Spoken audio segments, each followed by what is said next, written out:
Okay, just we'll hit the ground running today. We left off yesterday talking about percents. And we did some word problems with percents and some practice calculating with percents. So just to kind of review today, I want to look at some applications. One application of percents is commission. Now, as machinists, you guys probably won't work on commission. There's a chance you could end up in a shop where you work on piece rate or have a piece rate bonus. But some of you will eventually move up into positions where you might be a rep or a sales rep, selling your products to other vendors, especially if you are a first stage manufacturer and not a final product manufacturer. So let's take a peek at commission and how it all works.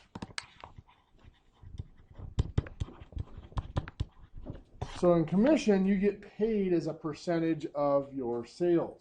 So let's say you are put on an 8% commission, and you go out and for that week you have $12,600 in sales.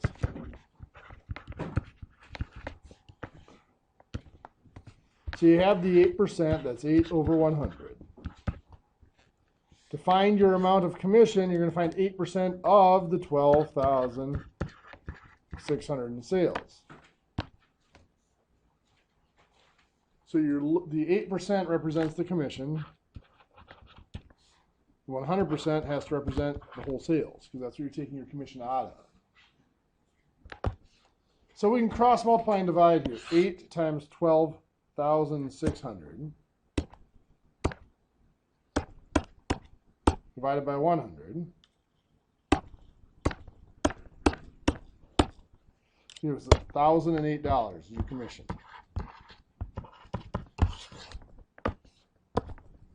Not too hard to do.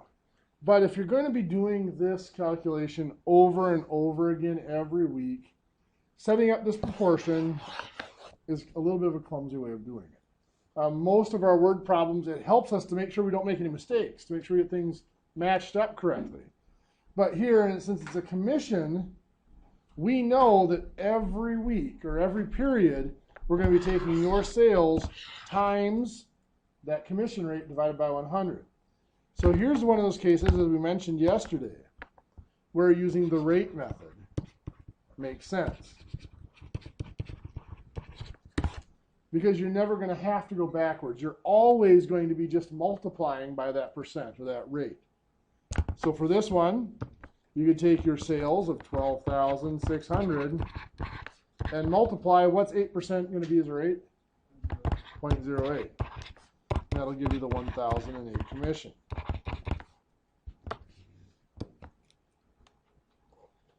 So for commissions, it's one of the applications that I had mentioned that using the rate method is simpler, is desirable. Now, a lot of jobs don't do straight commission. They do some sort of a plus. Could be salary plus or a wage plus.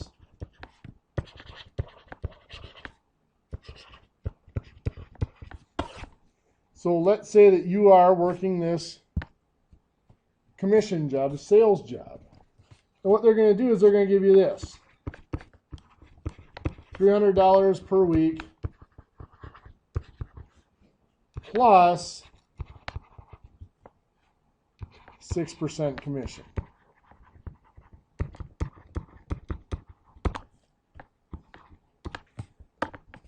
Normally the percent is going to be lower on these because you're getting this initial amount. So you're going to get $300 regardless of whether you make any sales at all.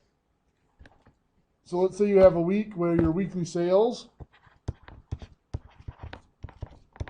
are $11,200.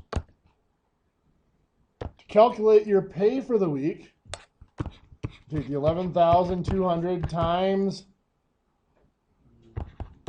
0.06, good. 672, is that correct? Okay. $672 commission, but of course we cannot forget the $300 salary. It's $972 is going to be your total pay. Often when you have a salary plus commission, like I said, you either get a smaller commission rate or they do something like this to you. Let's say they're going to give you $400 per week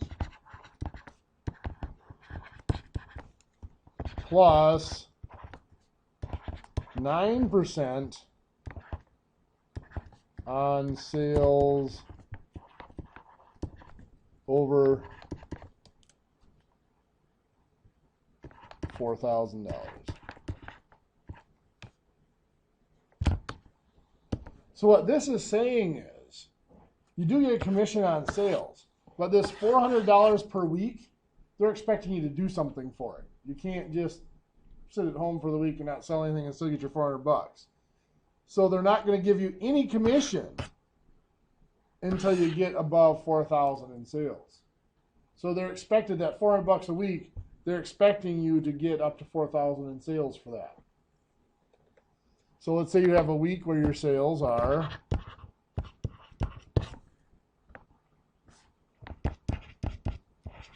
$9,200. Your pay for the week. Well, how do we calculate your commission here?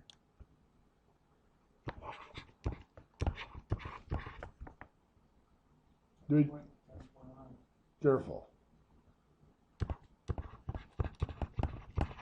We don't get a commission on the first 4,000. We got to subtract that out first. You get 5,200. That's what they call the commissionable sales. So that's the 5,200 times 0.09, which is what, 468?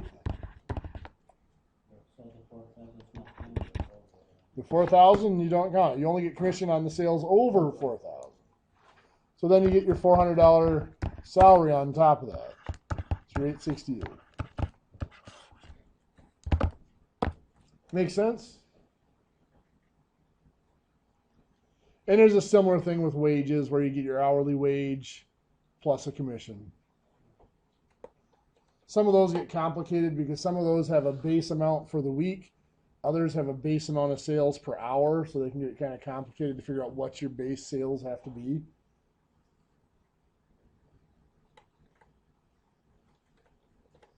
You're going to have something called a graduated scale, graduated commission.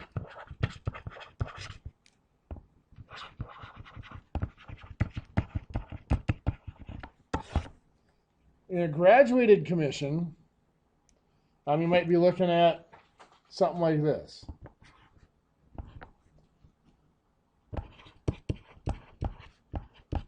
$0 to $8,000, you get 8%. 801 to $12,000, you get 9%. 12,000 plus, you get 12%. So this is saying the more you sell, the higher rate of commission you get. So let's say you have a week where your sales are $11,500. Does that mean you're going to get 9% commission on all of it? Say no. No. What it means is you're going to get the first 8,000, you're going to get 8% commission, $640. What's over 8,000, anything between 8 and 12, you're going to get the 9%. So now we got to figure out how much is above 8,000. Well, if we subtract 8,000 from this, that's 3,500, correct? What's that? Oh, here? Yeah, you're right. 8,001, thanks. So it's 3,500 times 0.09. Everybody see where the 3,500 came from? That was, we took 8,000 away from their sales because we already paid the commission on the first 8,000. There's 3,500 left. So that's going to be, what, 315?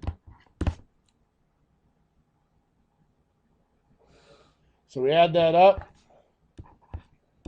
$955 is their commission for the week. The 12% didn't come into that one because they didn't go over $12,000 in sales. Any questions? One last thing I want to comment on about commission, because this used to be common.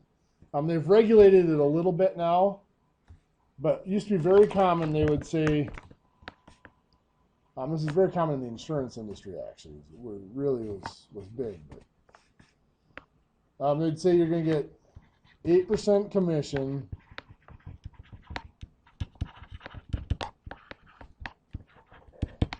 with an $800 guaranteed weekly draw.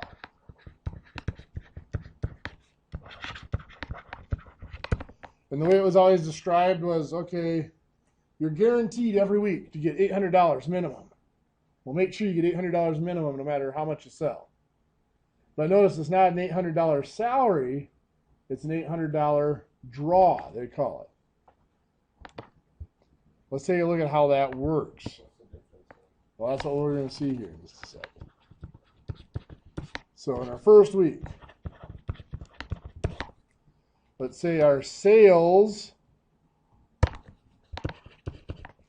are $6,000.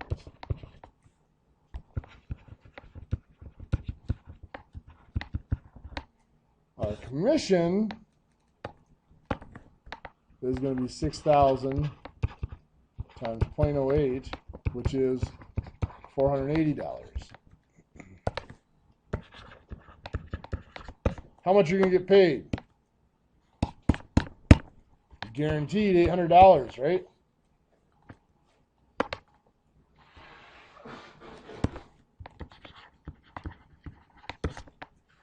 You only earned $480. So $480 of that $800 is commission. The remaining $320 is part of the draw. So it's your commission plus your draw equals what you're getting paid here. So now in week 2, let's say you're starting to improve a bit. You have $8,000 in sales. Your commission, 8,000 times 0.08 is $640. How much are you going to get paid? $800. Guaranteed $800 a week. How much did you actually earn? $640, right? So the remaining $160 goes on your draw. So you had $320 the week before, another $160. That's at $480. In week 3, let's say you hit your stride. You sell $11,000. So 11,000 times 0.08 is $880. You just earned $880 in commission. Are you going to get paid $880? You're getting paid $800. Why? Because you owe $480 in a draw. So that extra 80, you're guaranteed to get 800. The extra 80 goes to pay back that. Your draw's down to $400 now. So if it works like this for you, where after a few weeks your commission is getting to be at or above that draw amount and you're paying it back, in a couple of months you'll be even, and then you will start to get your commissions. You know, if your commission's above 800, you'll start to get bigger checks. The problem is, what if you're not very good at sales and you don't catch on? 2 months down the road, you've never reached your $800 in commission, and you decide you don't want to do sales anymore. What do you think happens when you tell them you're not going to do it anymore? You owe them that back. You have to pay it back. And that's what was happening. Like I said, it was especially common in the insurance industry. People would get 6 months into it and realize they're not. I mean, some people just aren't good at sales. I'm not. I can't sell. You get 6 months into it and realize this job isn't for me. Oh crap! I owe like $12,000 if I want to get out of this. So it can be an issue. So make sure you're aware of that if you ever do end up in a sales position. If there's any sort of a guaranteed, make sure you know whether it's a salary or a draw. You have the you owe 160. Yeah, because out of it, you're getting paid 800, so there's 160 above what you've earned.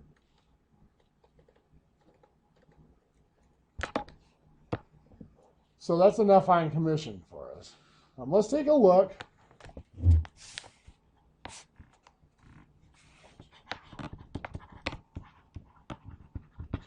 At discounts. For you guys, if you're working for somebody else, you won't have to worry a whole lot about discounts. But if you ever go into business for yourself, start up your own shop or doing work on the side, start working with suppliers, paying market price for raw materials makes it really hard to make a profit. So what most suppliers do, if you're a good customer, if you're buying enough materials, they offer a discount. So based on your purchases from the last period, they might tell you you've bought enough that you have earned an 8% discount. They usually call it a trade discount because you're in the trade and you are a regular customer, they'll give you a discount. Partly because they know they're going to have these sales to you every period that you're going to have to need the raw materials for your company. So anyway, let's say you purchase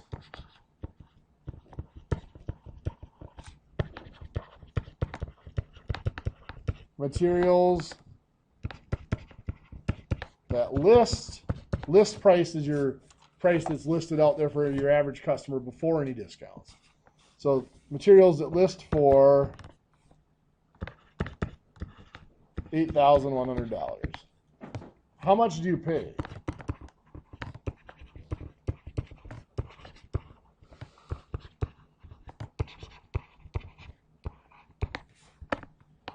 So see, look at this, 8%, 8 over 100. Now again, the 8 represents the discount. 100 represents the total or the starting amount. In this case, that's the list price, right?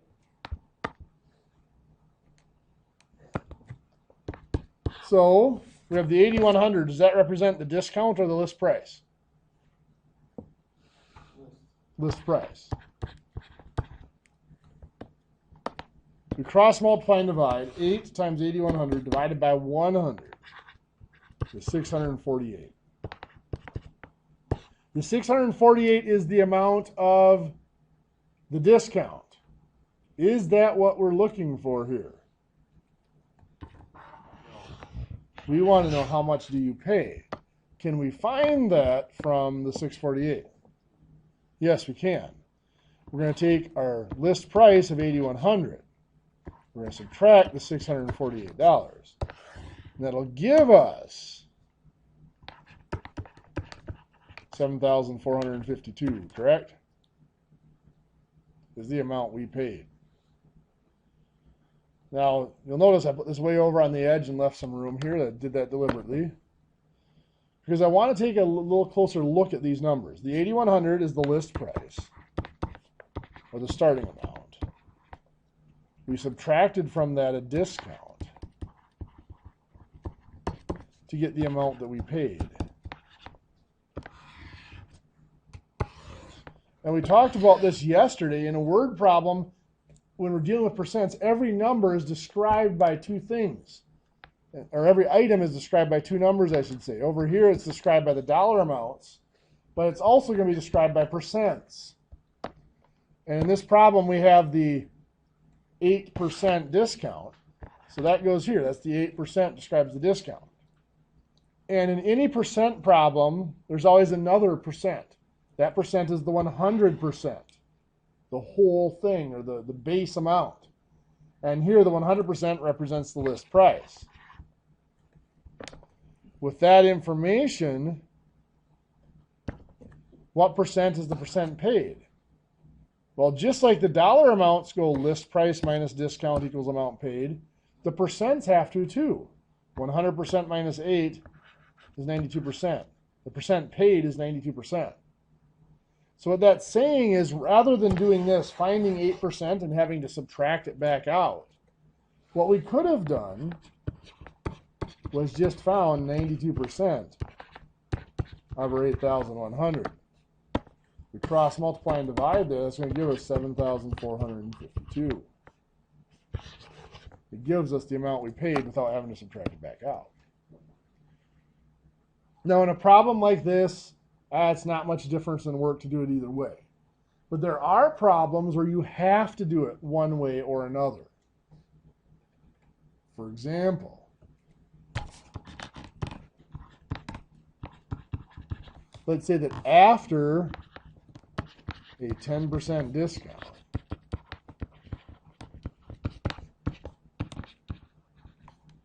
you pay $7,560.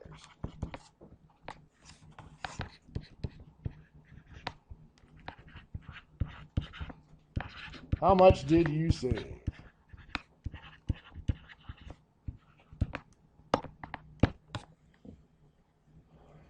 Looking at this one, how would you approach it?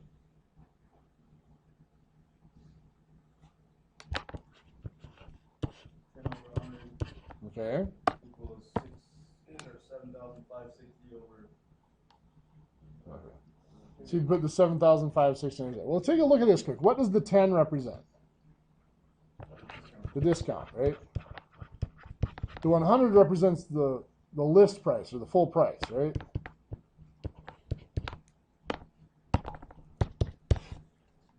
Does the 75.60 represent the amount of the discount? No. Does it represent the list price? No. It represents how much we paid. It doesn't represent either one of those values. Okay. If we do 90 over 100, the 100 is still representing the list price. The 90 represents, that's the amount we paid after the discount.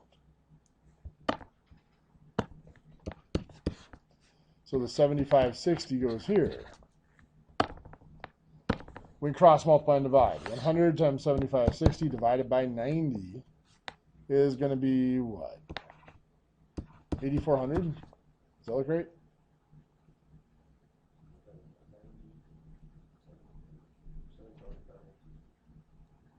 What's that?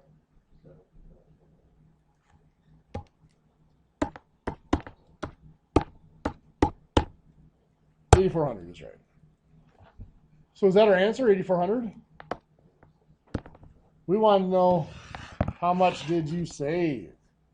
So we have to take 8,400 minus 75.60 to get $840 is the amount that was saved.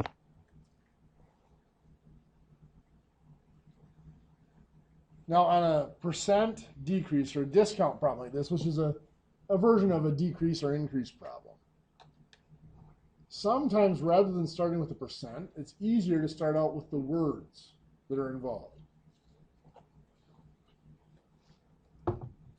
So in a problem like this, you might just write out list price minus discount equals the amount paid. Just like I did up above. And as we said, each item is described by a percent and some other number. We're dealing with dollars here, so it might be dollars over here.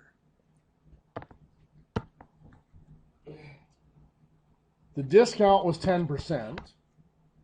I know that list price is 100%. That's the full amount.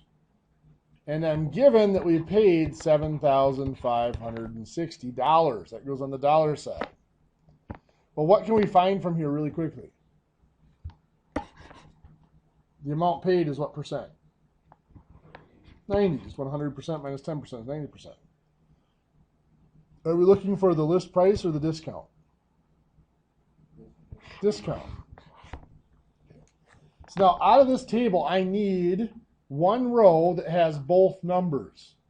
I have that right here, the amount paid. I have the 90% and the $7,560. Then, of course, I need the row that has what I'm looking for. I'm looking for this right here. Do I have the piece of information on the other side? Yes, I do. So that means that this row I'm going to ignore for now.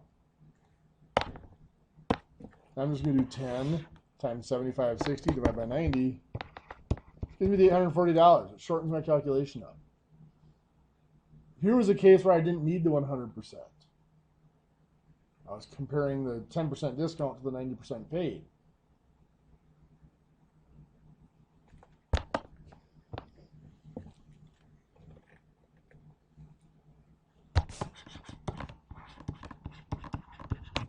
After a 15% work slowdown,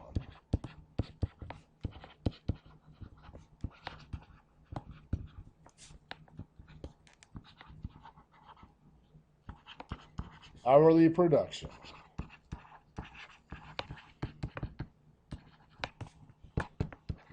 is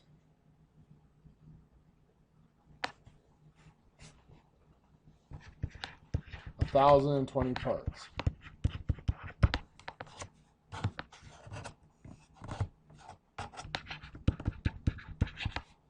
Find the production rate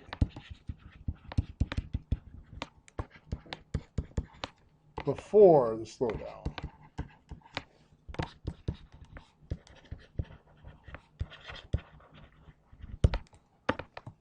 So once again here, we have a decrease of something. So let's write out the words. We have the production rate before the slowdown minus this decrease. Now the words you put in here really don't matter as long as you know what they represent. You could say this was the higher rate or before slowdown or just before like I did. You could do minus the decrease or minus the slowdown or whatever. And you can put down after or current rate or whatever you want to put down here. The words don't matter as long as you know what they represent. And now here they're represented by a percent. This time they're not represented by a dollar amount. They're just represented by the number of parts on the other side. But it's the same concept. What's the 1,020 representing? The after, the number of parts after the slowdown. What do we have for percents? 15% goes for decrease, and good catch. We always have the 100. That'd be our starting amount, or our before. Which means that the after percent is 85. What are we looking for? Are we looking for the amount of the decrease? Or we're looking for the before rate? So in this case, we don't need that middle row. I'll get rid of it. Because I have to have the bottom row because that's the one I have both numbers for. And the top row has what I'm looking for. So now I can just use right inside the table here. I don't even have to rewrite it. I can do 100 times 1,020 divided by 85.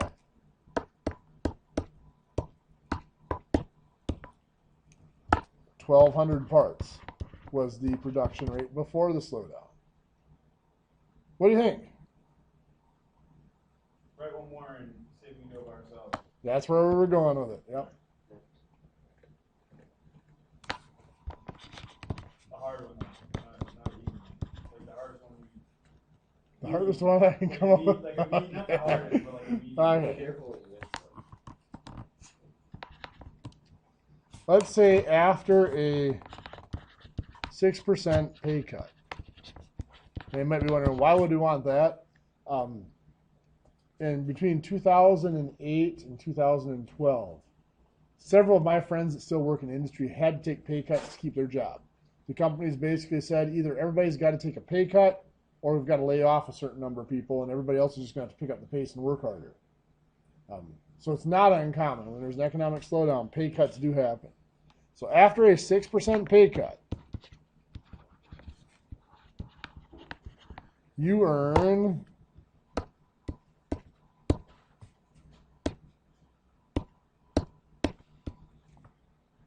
that didn't work.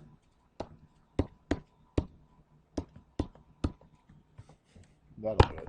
You earn $15.04 per hour.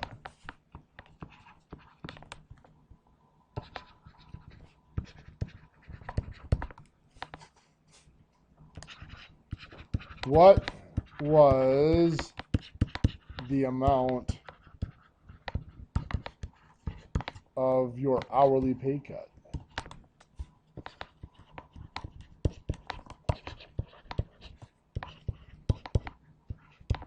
See if you can find that in your notes, and we'll go over it in just a minute. We'll just say your old pay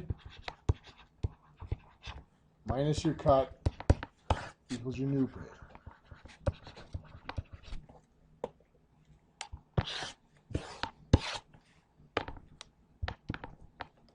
The 1504 is your new pay.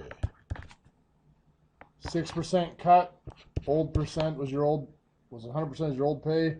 So you're going to subtract 94% is your new pay. Are we looking for the amount of the old pay? No, we're looking for how much is the cut. We're looking for this amount. So 6 times 1504 divided by 94 is 96 cents.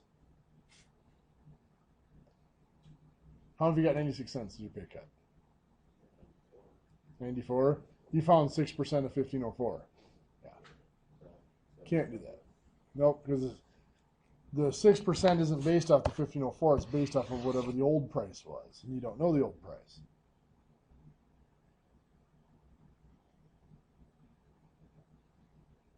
These are tricky. Just do like 94 divided by 1504 and that You could minus the 1504. You could have done 1504, yeah, is 94%, or you, like you said, just divide by 0.94.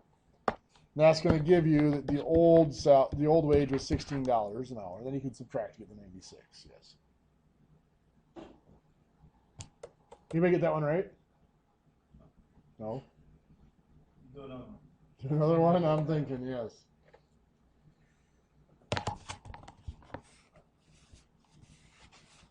Oh, let's say a 25% cut in production.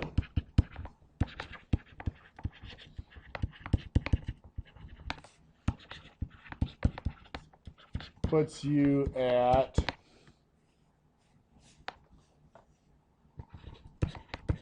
$860 parts per hour.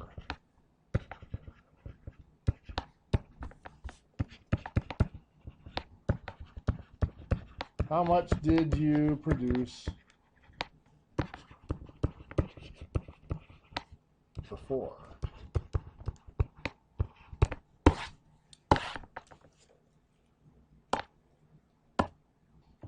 So like in this one, you'll have the old production minus your cut or your slow down, however you want to word it. And you get your new production.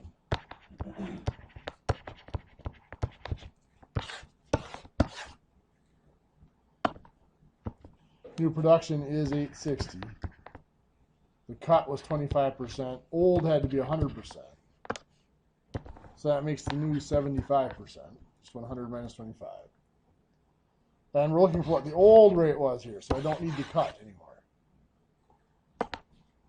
So now 100 times 860 divided by 75 is 46.666666.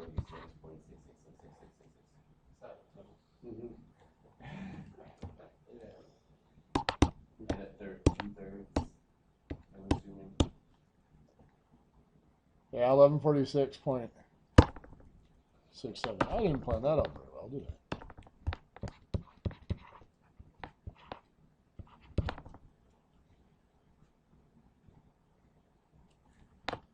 You guys get the picture, though. What about the other side of it? What if it's an increase? So let's say that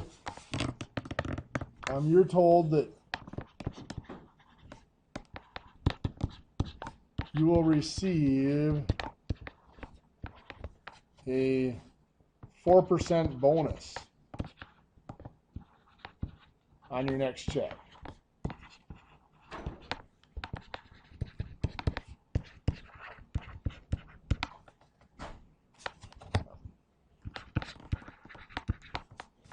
Your check before bonus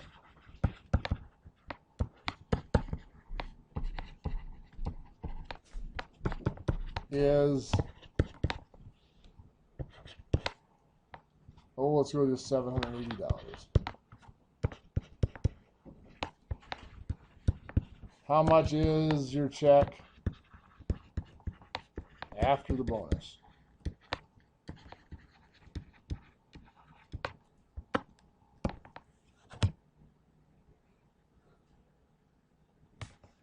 So this one's slightly different.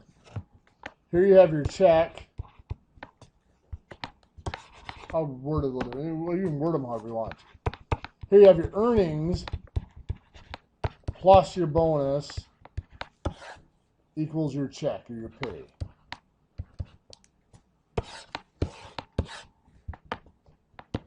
You have 780 was your earnings. Your bonus is 4%. 100% was your beginning amount of your earnings. What you're going to get paid is 104%. 100 plus 4, because you're adding on, not subtracting out this time. And we want to know how much is your check after the bonus. That's right here. You can ignore that. Cross, multiply, and divide. 104 times 780 divided by 100.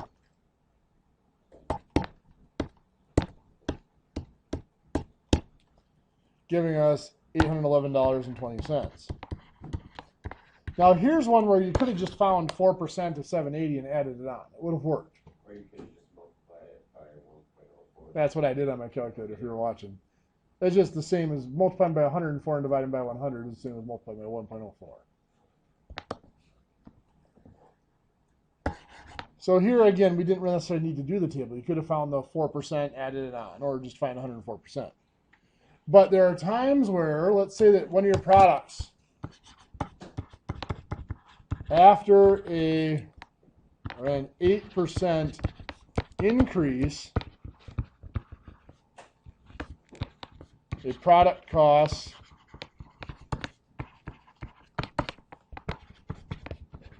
$450.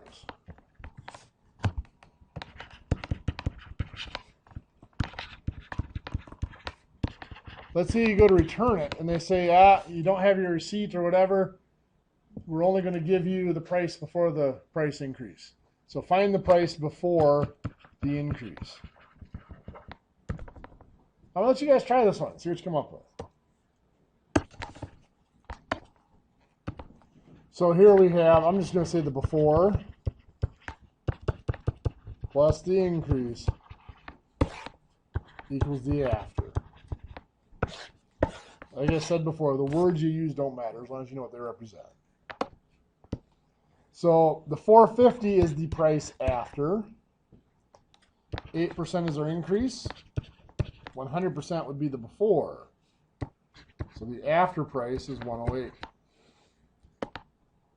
We are looking for the price before, which is that one. So I don't need this middle row.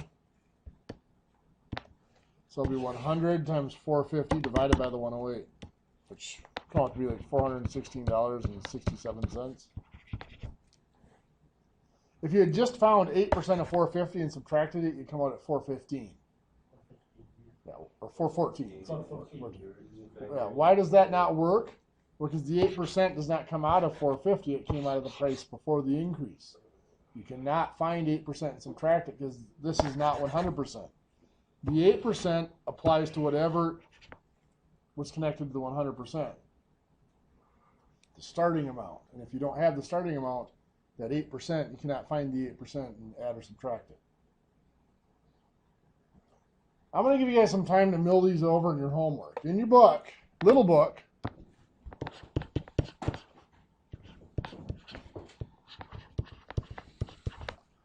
this is unit 23. Of course, the odds.